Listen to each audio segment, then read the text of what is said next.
Welcome to today's seminar. So many of you may be aware that my PhD research is focused on AI-driven material discovery.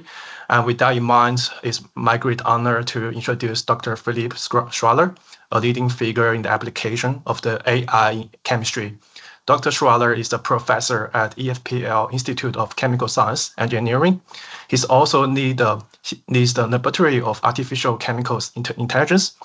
His work has significantly advanced AI molecular discovery and synthesis, and he recently received the prestigious Hansch Award 2024 for his outstanding contributions to cheminformatics.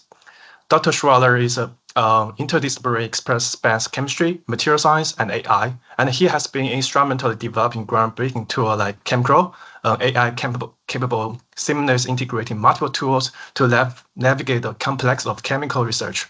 His research vision also set a new standard for AI-driven chemical synthesis and sustainable innovation. Please join me to welcome Dr. Philippe Schwaller. Thank you so much for this super nice introduction and for the invitation. It's really a pleasure to be here today. Maybe I have a non-conventional kind of academic pathway. So and most of you don't know me. So I'm based in Switzerland. I grew up speaking French and German, but then I joined EPFL, where I actually studied material science in my undergrad. Then worked experimentally on the kind of ternary polymer blends at another institution in Switzerland. Joined IBM Research, where I got the opportunity to do a PhD, which I started at the University of Cambridge. Had to sort of choose between IBM and Cambridge. Chose IBM, continued my PhD in the group of Jean-Louis Raymond at the University of Bern, and back in 2022 I joined EPFL again as a professor. And now, if you have to get two things from that slide, it's really that I had amazing mentors all along the way, and I'm kind of closing the loop. And this is very much related to my mission statement of accelerating discovery using digital chemistry and digital tools. And on this kind of path, I've been joined by a brilliant team of people. Postdocs a bit hard to hire, I have the feeling at the moment in this field, but the PhD students are doing excellent work, and it's a lot of fun. You know that in materials and also chemistry, you have a quasi nearly endless space to explore. If we just focus on drug-like molecules, the often cited number is 10 to the power of 60. My lab focuses on how to use machine learning and the newest techniques that come out to kind of accelerate this molecule or materials design cycle, going really from what molecule do we want to make, and they are often through the funding focus on either catalysis or drug discovery, to kind of the end goal, the experimental validation, which is not often done when we look at machine learning publication, which is in my lab very often covered by collaborations with other groups, with platforms and so on. And because this is actually kind of one of the challenges that we have, one of the bottlenecks, we've also a lot of focus on how to actually make a material, or how to synthesize it. And this goes from synthesis planning to optimization to prediction of the potential recipes and so on. Those are those two recent works that I will touch upon during that presentation. But if we take a step back and we just look at a chemical reaction that we find in the literature, we can imagine kind of a few tasks where we can apply machine learning. We could say, if I have a large data set collected of chemical reaction, then maybe I could try to predict the most likely product given the reactants and the reagents. Or we can say, given that new molecule that was never made, could we learn what kind of reactants and reagents we could mix to get to that molecule. And you probably know that molecules are typically not synthesized in one step. So the more challenging task but more interesting task is multi-step synthesis planning. For whatever we do, if we are in machine learning, we kind of need some data. And if we look at chemical reactions, we have broad literature databases, and they are collected in, for example, Reaxys. This is kind of it's super valuable data, but not everyone has access to that. Then on the other hand, we have labs that have collected the reaction data for years in electronic lab notebooks. So there are now more and more high throughput experimentation platforms that have much higher quality, kind of very narrow but high quality data that can be super interesting for machine learning. We can think of simulations that we add on top to generate synthetic data, but typically they are kind of fine-tuned for a specific domain, for a specific reaction, and cover also kind of a narrow space.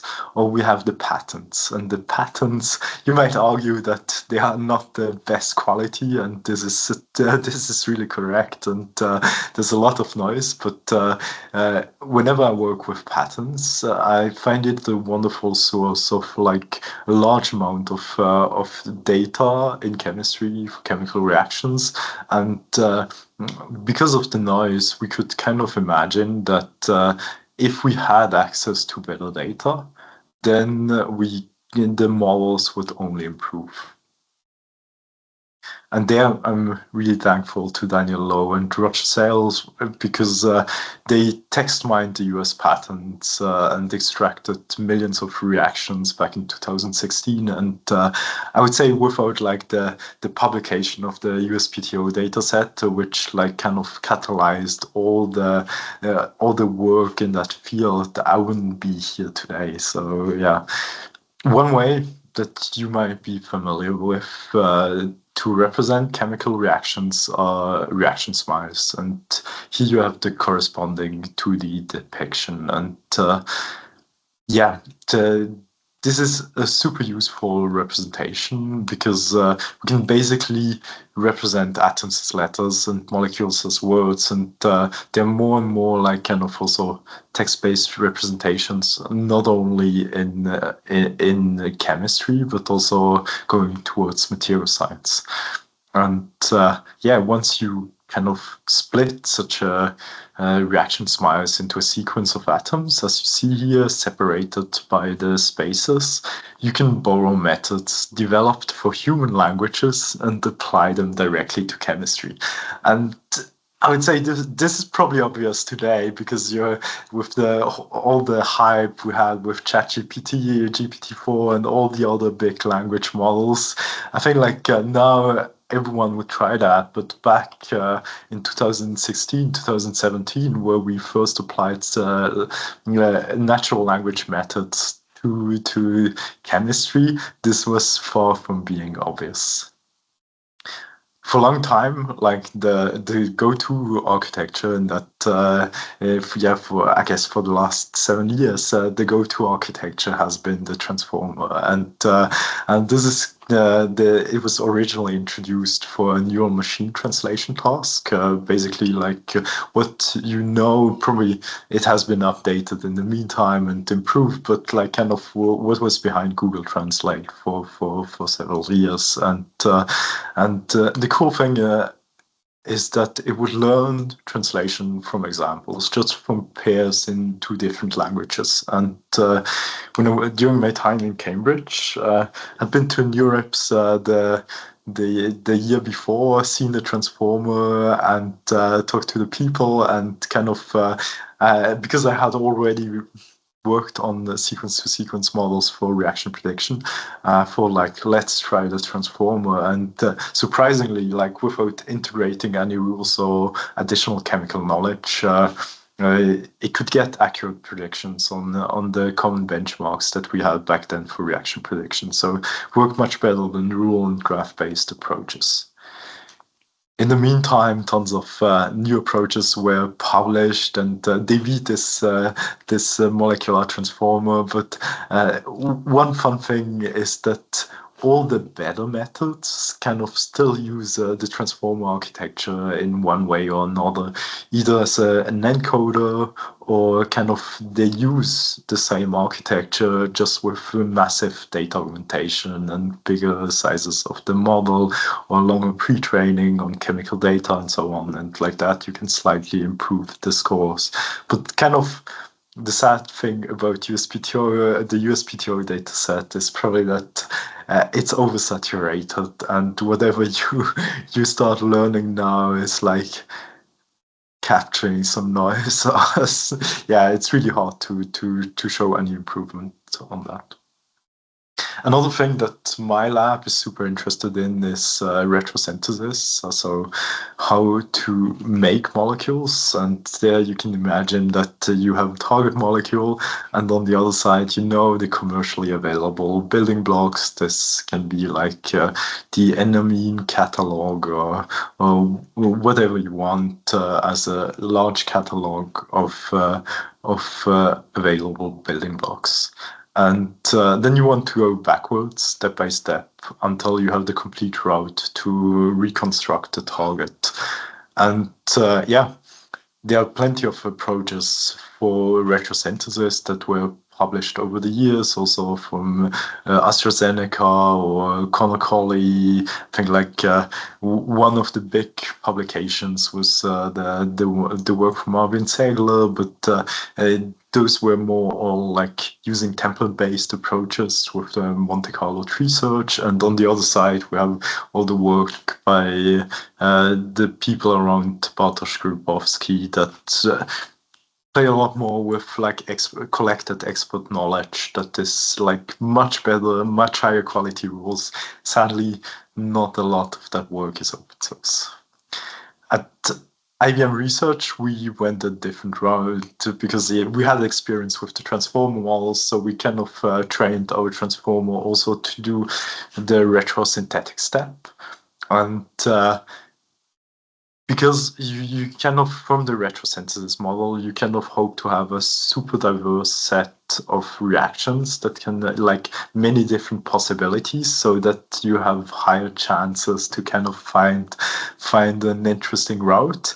You kind of also have a lot of non-feasible reactions, and if you ideally, you would show them to a human expert, but on scale, you cannot do that. So what we used back then is kind of the forward prediction model, which was our best virtual chemist to do the path scoring and to show it like the reactants and the target product, and basically calculate a score for the different steps. A cool thing that we tried, at least, back then, is that we would not only predict the reactants like it was done in like all the other work that was around, but we would try to predict as much information as possible, even like kind of catalysts, solvents, other reagents, together with the reactants, because we had like kind of COVID time, we had Robert Eriksson in mind. Like, imagine a chemist at home designing a target molecule and doing all the creative process, then connecting to the cloud, accessing a synthesis planning tool that gives you back reaction equations for all the different steps. This is kind of not enough for you to run that reaction in the lab. So we needed to build another model that could take those arbitrary chemical reactions and convert them into standardized actions that now could be run in a manual lab, but also on a robotic platform with, such as the RoboRxN that we had access to. And there, let me just highlight Theo Lino and the whole RoboRxN team, because I was mostly working on the machine learning models and far away from the hardware. That's just to show you that this ChemSpeed robot exists, and plenty of experimental campaigns have been launched back. So, you know.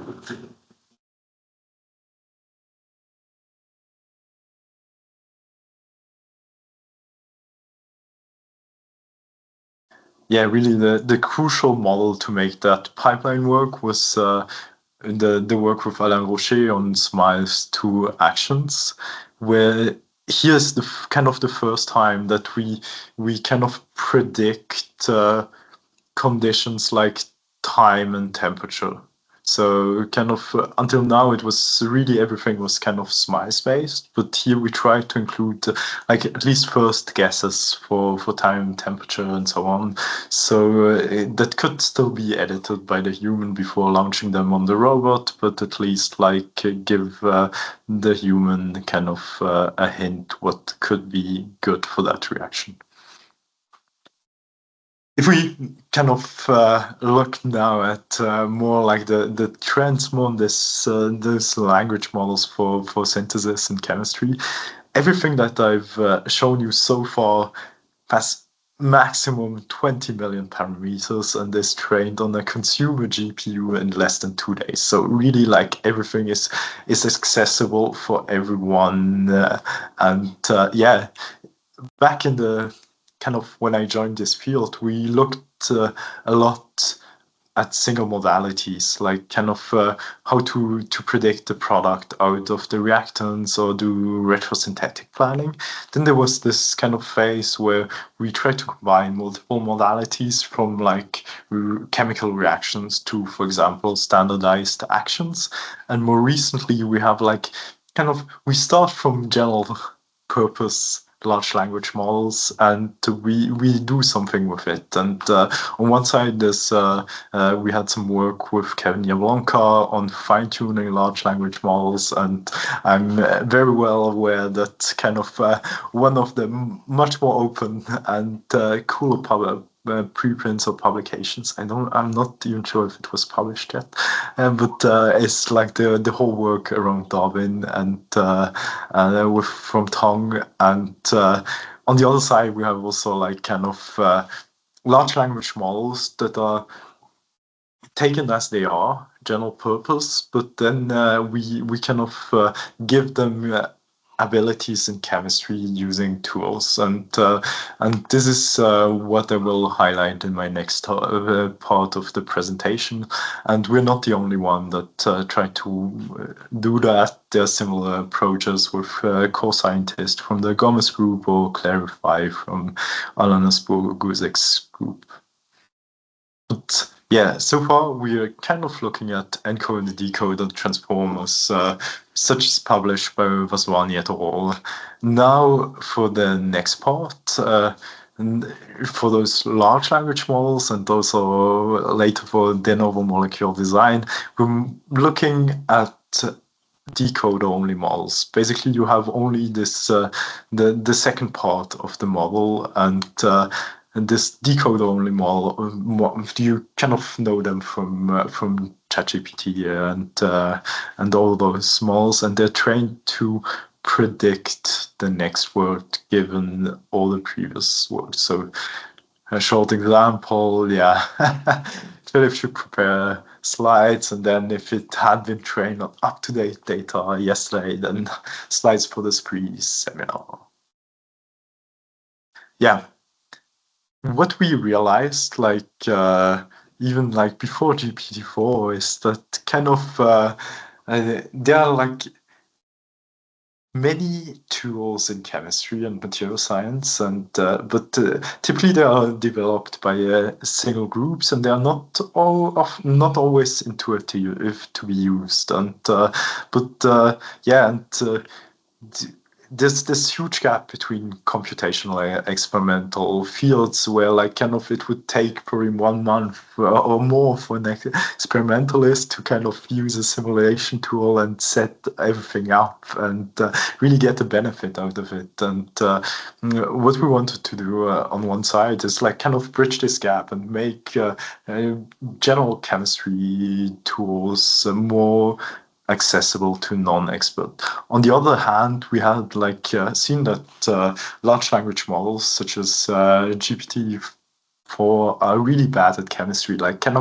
They're good as long as that it was in the training data. As soon as you push them outside the training data, it's they confidently hallucinate and invent something that is far, far away from reality. And I talked about those tools in isolation. So our approach was to come up with ChemCrow, basically augmenting those large language models with chemistry tools. And this is amazing work by Andres and Sam, and together with Andrew, who is now at Future House. Yeah.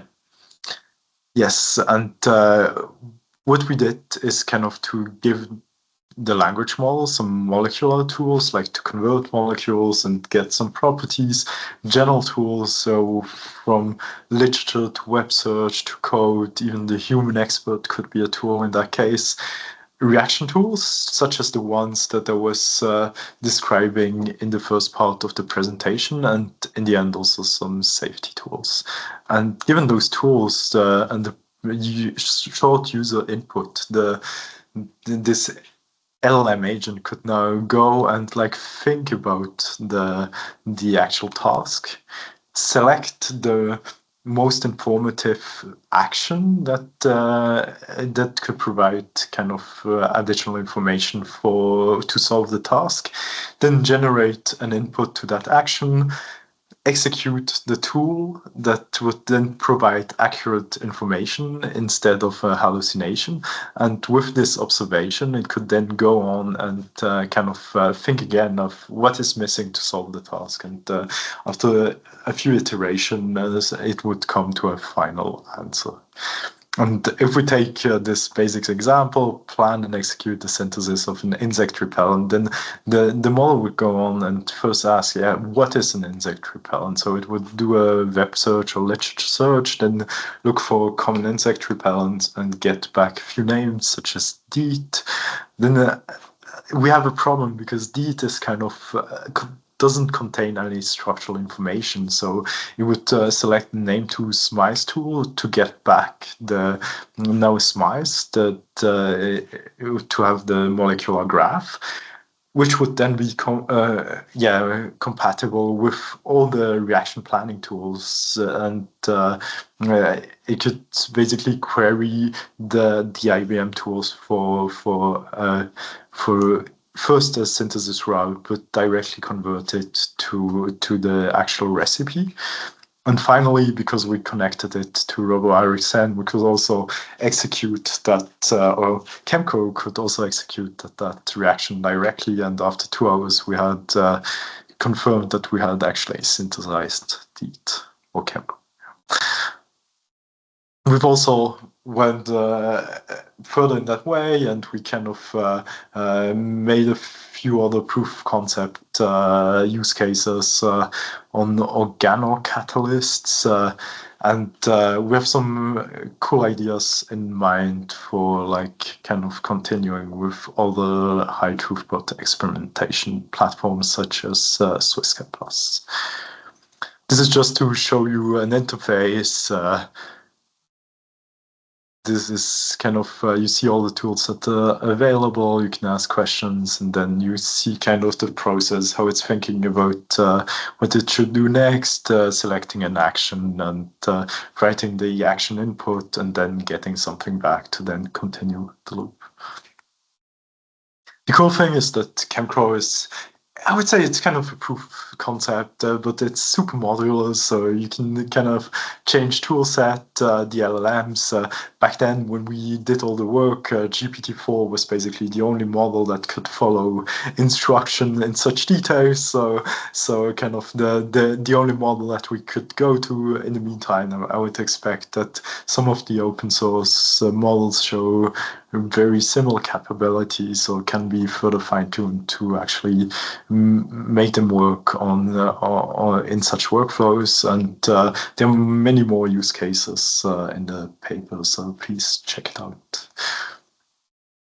sometimes when I kind of give such a talk, I get kind of the question, yeah, but is now automated synthesis synthesis solve problem? And clearly no. Like kind of, I've shown you some stuff with robotic platforms because it's like a cool thing to do. But the robotic platforms come with a lot of engineering challenges, I would say, and you can only execute synthesis where you have the building blocks available in the platform, and it gives you a lot of restrictions. And sometimes, at least if you do like small scale and kind of like a few reactions, maybe the human chemist will be faster to actually execute the chemistry. And there are, I would say, still some weaknesses in the synthesis planning models because you kind of, if you look at the outcome of even for small molecules, like the outcome for like predicted synthesis route, then often while they kind of come to a success and are able to decompose like the target molecule into commercially available building blocks, they might not really follow a lot of strategy and kind of keep reactive groups over several steps. And the other thing is that whenever I kind of talk to my experimental colleagues in organic chemistry, they're not really excited about like kind of the small molecules that for which we can find a retrosynthetic route. They would be more interested in help on like natural products. And yeah, that's kind of, there's a huge kind of there's still a lot of to do in that field, and I have a super cool team with Daniel and Slacko that is kind of trying to push the limits of those models to get more and more complex molecules. Another thing we do kind of in the synthesis space, I would say, is Bayesian optimization, basically because this is often what kind of our experimental colleagues are at the beginning most interested in when there's not too much data available. They kind of they're asking if we can help them optimize either synthesis or like kind of can we find a nano crystal with a new shape, or like there are plenty of problems that basically fit this Bayesian optimization approach. Where, sorry for that pointer, I don't know, I recently updated Spotlight and looks like it changed my pointer to something that is hopefully not too awful for you to look at. But yeah, what you would do is basically you would have an initial data set, then train a surrogate model, kind of use that optimized surrogate model to basically, within the acquisition function, like select the next experiments, and then you would execute those experiments to then obtain new results and retrain the model, and you would run that loop until conversion or you run out of budget. And I will not go too much into that right now, but Brianna has two cool publications and preprints, like basically one where we try to figure out the limits of like those BO models and their representations, because like in chemistry, what is often done or often shown is that you have one hot encoding, basically, where you have a few categories of like different conditions, catalysts, and so on, and you all one hot encode them. Like you say, if base 1 is in the reaction, then I give it a 1, and I give a 0 to all the other bases. So if base 2 is available, then I give a 0, 1, and 0 for the other bases, like kind of to represent the reaction. And we try to figure out like some data sets and situations where this is not feasible, and we worked on reaction representations that work beyond one hot encoding. And on the other side, what she's super interested in, and we'll soon have an updated version of that, is like kind of using large language models embeddings for reaction optimization, and kind of where you you could basically just have the procedure as an input, and then you use LLMs to kind of extract the important information and kind of start your Bayesian optimization loop. Yeah, this has the advantage that if this works, then it's super general, and you can apply that to quasi any new reaction or new problem you have, and you don't need to like figure out a new representation that fits your reaction best at every single new reaction. Another thing, this could work from the last 2 weeks with Joshua. He's a PhD student with Roche, and there we try to replace palladium with nickel for a Suzuki coupling reaction. And what has been done so far in Bayesian optimization is typically to have super small batches, because Bayesian optimization is thought for like kind of, yeah, if you look at most of the publications in chemistry with Bayesian optimization, no one goes beyond the batch size of 8. And it's also, it should typically also work better. The smaller the batch size, the better, because you inform your machine learning model like at every single step. But this is not super convenient for high throughput experimentation. If you have 96 well plates, you would like to have higher batches. And so with Joshua, we did a lot of work on kind of optimizing, improving Bayesian optimization, so it works ideally, like with all the practical constraints of high throughput experimentation systems, and we could show that we could optimize this nickel catalyzed Suzuki reaction. And together with the preprint, we released a new data set of more than 600 reactions in that space. So, how much time do I have? I don't see any information on my screen, so because I have a single screen. But then at least the next part will be now moving away from more this make part and going more towards designing new molecules and materials. And if we look at generative models for molecule design, then we have kind of two main flavors, I would say. Like, typically what you start from, and you can kind of do the same for materials, but here it's an example for drug discovery, is you have some kind of pre-training data set from that is as close as possible to the space of interest that you have. And using that, you basically train a model, in this case here, to generate molecules. And if you do distribution learning, then typically you have a few known hits, a few known compounds that might bind to a target protein, and then you use this very small set to fine-tune the pre-trained model to then generate compounds that are similar to those hits.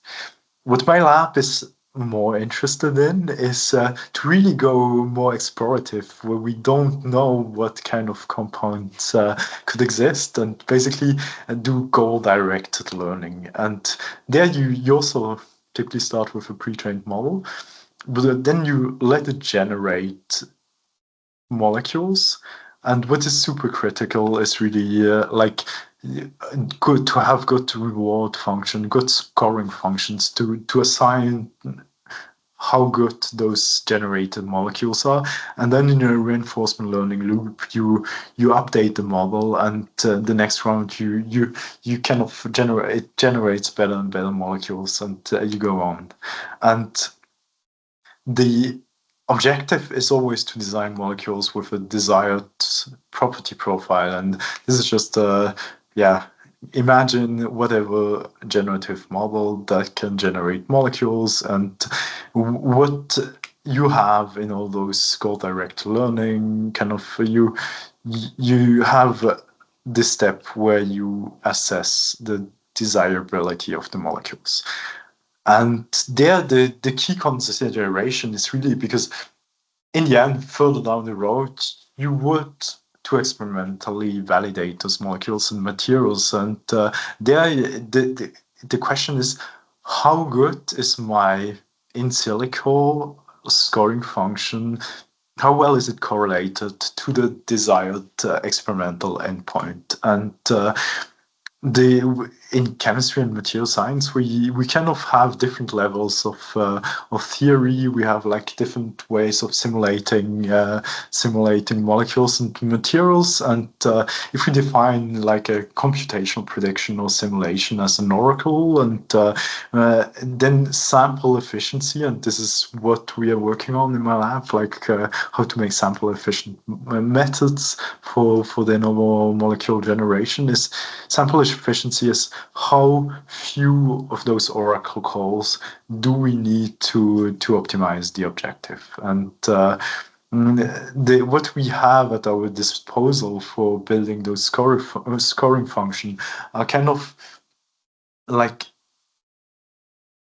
simulations or models that go from like very approximate but cheap to slightly more expensive to even more expensive, and kind of if we had sample efficient enough methods, then we could really go like towards like using simulations that take days or at least a few hours to like score individual candidates. And this is what we are kind of trying to push for. And in that direction, we published Augmented Memory, which is based on kind of an adaptation of RenVent from AstraZeneca, and on the sample efficiency matters benchmark, the PMO benchmark by Connor Colley that was published at NeurIPS, where they kind of recognize this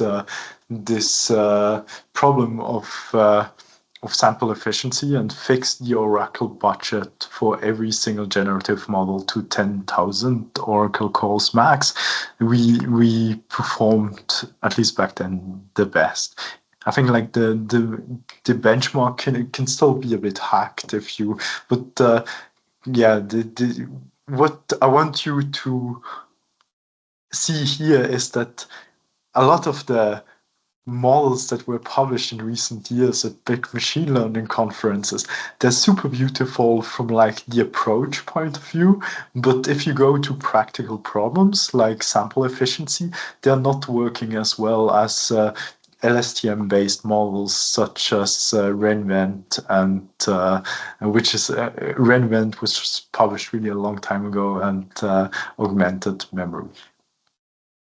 What is kind of cool is that some other groups reused augmented memory and kind of also find that it is the most or almost the most sample efficient method that they've tried. So we're super happy about that. And yeah, in the paper we've also shown that we can kind of shift distributions during the training. So we kind of the pre-training set contains only the molecules with an ionization potential above 8, and if we try to minimize IP and SA, then we can kind of show that compared to other algorithms that are reasonably sample efficient, we can kind of shift the distribution completely in the generated molecules after the training. Yeah. In the meantime, we even improved like this augmented memory and have now a separate framework called Saturn, and there are a few like tricks that we've implemented, but I think what made the biggest difference is like that we changed from an LSTM model for the generation. We tried transformers, didn't lead to improvement, but we then kind of tried state space models like Mamba and saw some super cool behaviors. And yeah, if we take now a much more restrictive multi-objective docking optimization benchmark, where we kind of give the possibility to only have 1,000 Oracle calls, then what we introduced as metrics is basically the yield, like the number of molecules that in those 1,000 within this budget are above a specific threshold. In this case, above a 0.8 reward threshold, and a reward that goes from 0 to 1, and also the oracle burden, that is, how many calls do I need to find at least 1, 10, or 100 molecules above the specific threshold. We can see that when going from augmented memory to Saturn is much more sample efficient and yields a lot more high value molecule.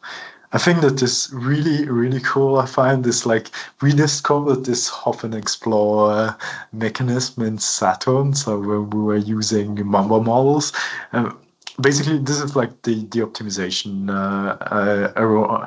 along different epochs with an LSTM based model.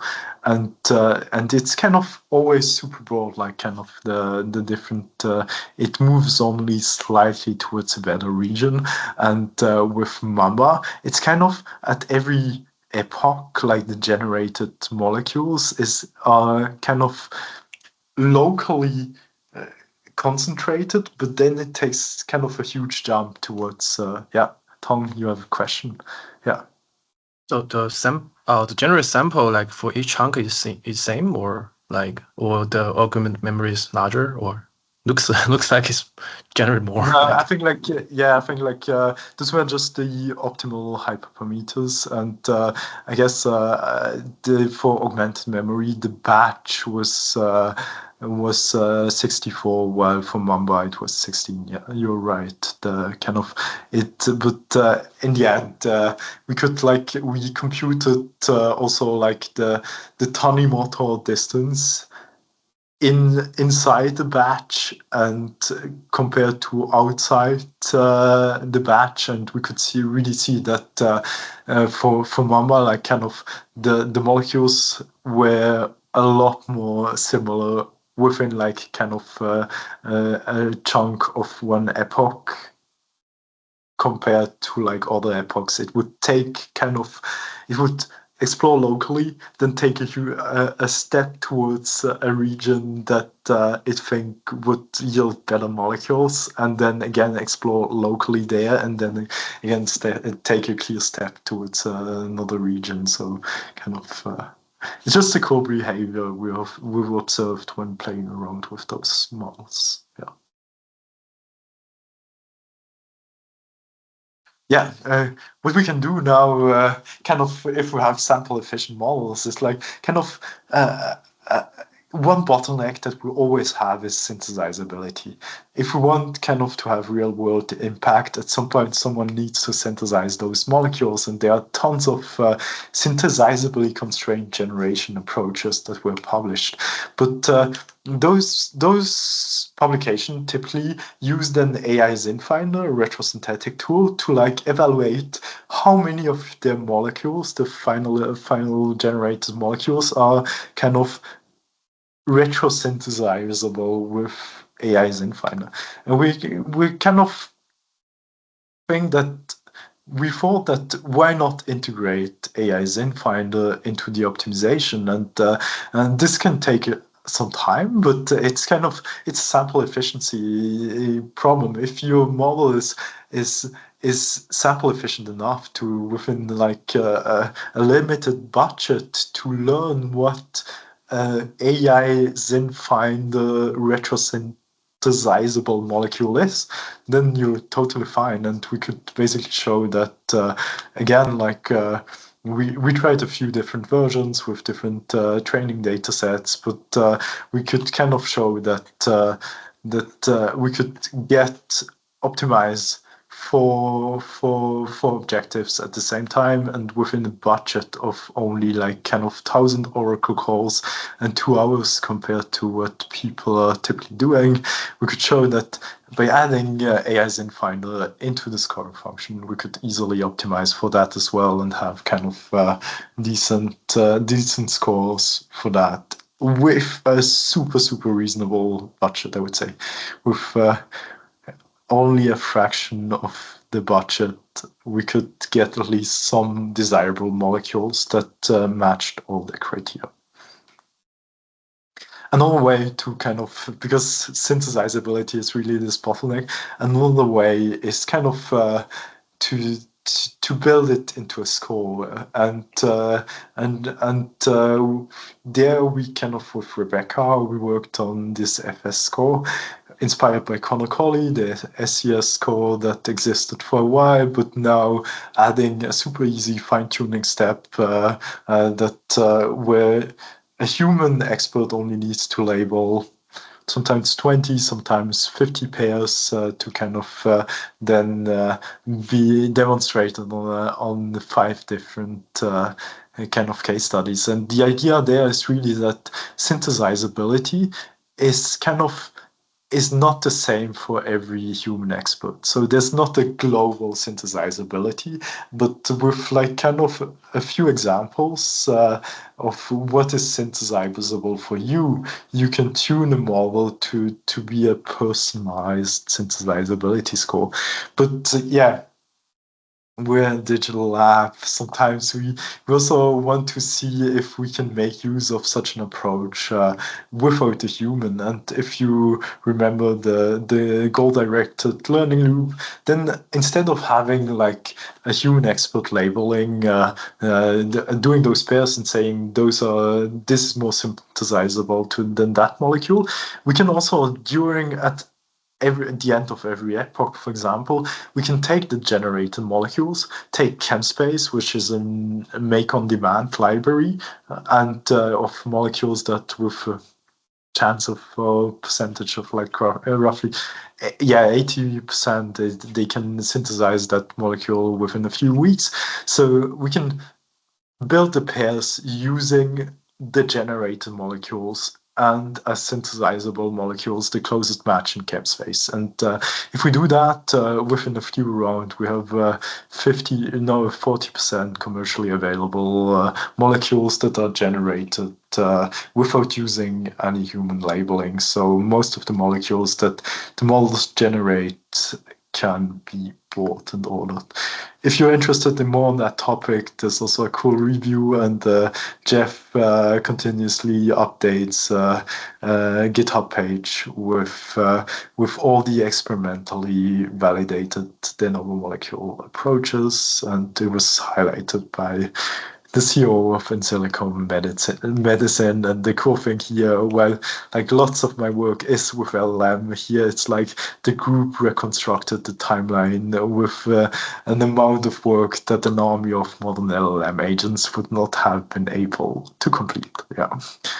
Maybe just also highlighting another work which is kind of orthogonal to what I've presented so far. It's more about property prediction, and this for like in heterogeneous catalysis, and it's from Junwoo. And it's a bit sad because we have some cool stuff in the pipeline also there, and my lab has like many more projects than what I could show you today, but they're kind of, if we see like all the work that has been done with OC20 and the data sets from Meta, then kind of it was mostly about predicting the adsorption energy of an adsorbate on a heterogeneous surface, and starting from different initial configuration and finding kind of local minima.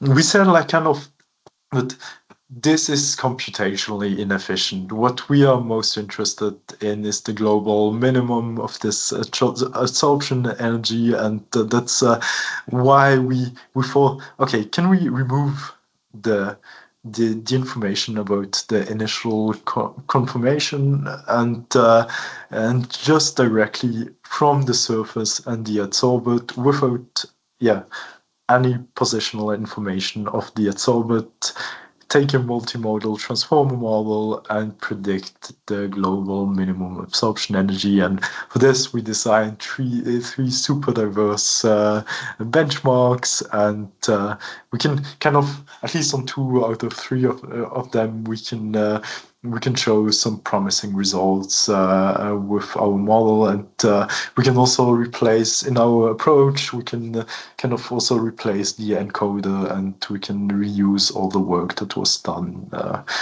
in that space before.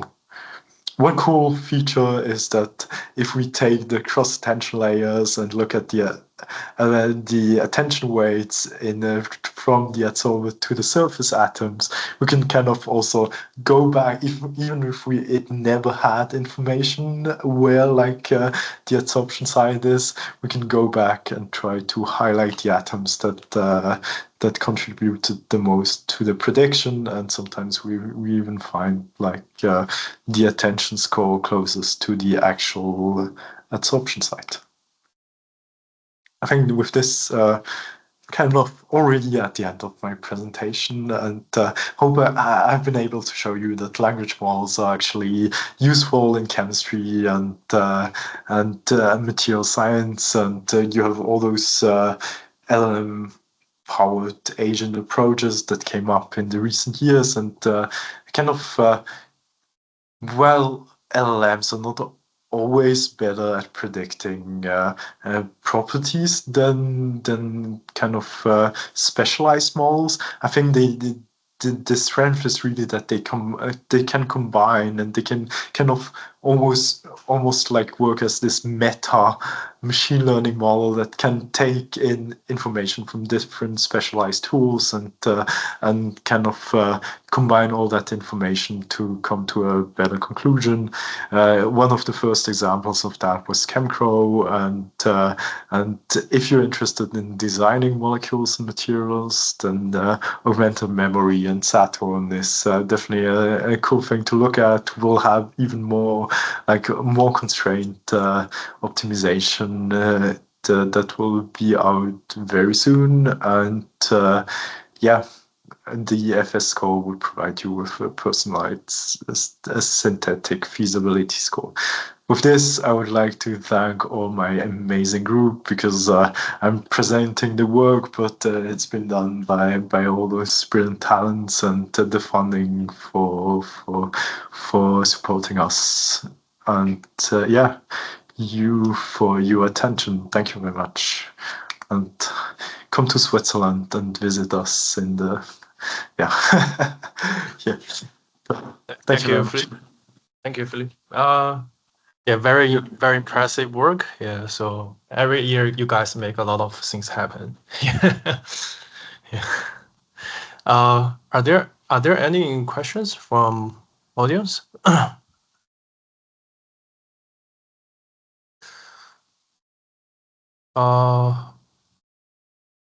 If not, I have a question. I can put my camera on. I think very nice talk. I'm not quite sure whether you have also there are also some other calculation that's called targeted synthesis. That one by using that one is not just like a machine learning. I think they're based on the thermodynamics. In terms of the method you are developing here, how much physical model has been used, or it's pure going to be machine learning? Because I'm pure a synthesis people. I really want to know the potential of how to apply this machine learning into our daily synthesis, because what we want sometimes because I saw a couple of a targeted synthesis paper as well. Even from a thermodynamic point of view, sometimes the model only give the information you fully mixed well of the precursor, but actually in the synthesis we can actually control the structure of the precursor by changing the reaction pathway. Then we change the final target and also change the property as well. So here, do you think there is more thing can be done by using the machine learning and other a model you mentioned here? Okay, I would say in most of my work, we really try to learn from a lot of experimental data. And if you kind of remember more the synthesis planning techniques, then there won't be it never goes to a physics based model. It's like really kind of, it gives you a hint based on everything that has been like done before and added as training data. So I would expect I would not expect the model to be able to extrapolate too well, but it can generate ideas within the space of the training data. Then if we go more towards like the de novo molecule generation approaches, there you could potentially add into the scoring, if you generate a route for the materials of molecule, that if you kind of design a material molecule together with kind of the steps to go towards there, you could, if you had ways of with physics-based approaches to like kind of better evaluate whether those steps are actually valid or not, then you could include that in the scoring, I would say. But it's like, I think like most of the work that I'm doing, we are trying to learn as much as possible from existing data, because like often to kind of find this, it's super hard to build a general simulation workflow. If we then target something super specific, like the scoring of a molecule for a specific target, then it's okay to build a simulation pipeline that provides more information for exactly that task. Whenever we go super general, like there's not this general simulator of the world that we could just include, and that's this. I think like it's. I'm sure that in the future, more and more general like simulation data will be generated to actually help machine learning model better understand what could happen but so far I have not done that too much, I have to be honest.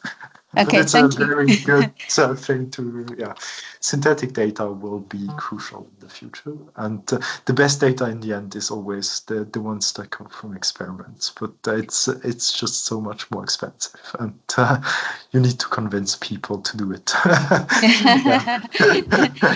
And particularly like because we do a lot of like thin film. We're not just like doing the powder, because sometimes the powder cannot be used for our like devices, so we based on like a thin film.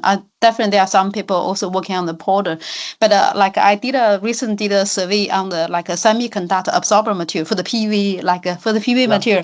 So there are like actually from a material studio, there are material project, from a material project, there are probably like more than 700 than 700 different compound material has been calculated, and there are like probably like 600 has been like synthesized, but most of them in the form of powder. I think when in the form of powder, just simply like mix the precursor and then cooking them in like the higher temperature or other reactor. But among them, there are only like less than 10 material have efficiency above 5%. That's the reality. Okay. So we are actually also like keen on to learn like a more modern technology to assist the synthesis material, but we know like it's not just simply mix the things. Not just simply mix the precursor, because like a lot of issue happen, because we want to make something like form this kind of like a compound target compound material, but then you also need to considering like crystallinity and defects and a lot of other things as well. I think there are a lot of like criteria in the synthesis. I'm not quite sure like how could we like for example by using more model and all machine learning currently developed for the like smart synthesis, how could those things be integrated with empirical like knowledge and the model we are using at the moment? Do you have any comment on that one? I would say like, okay, you to have like really those big models being able to be used, you always need some training data so I don't know how much data you have collected already.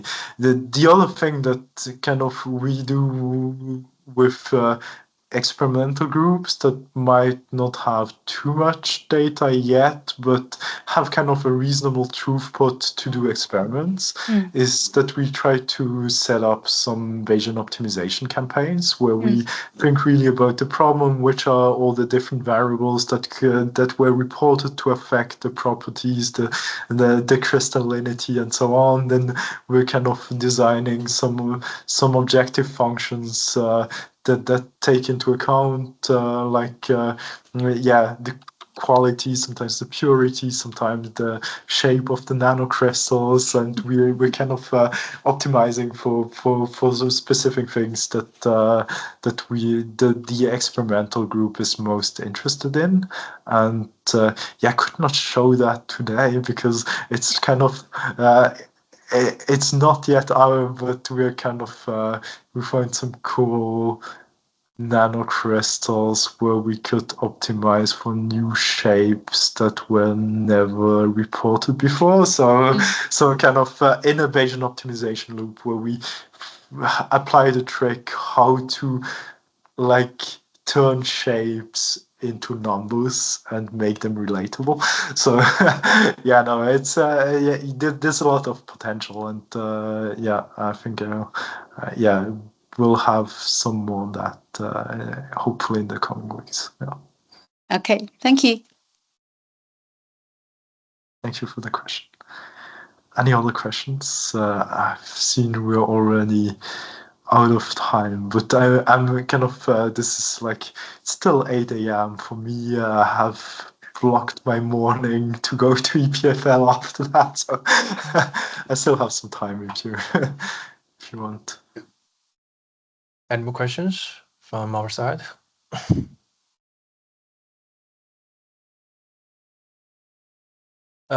If not, then maybe since it's the end of our seminar. If you guys have any questions, I think you could send email to Philippe directly.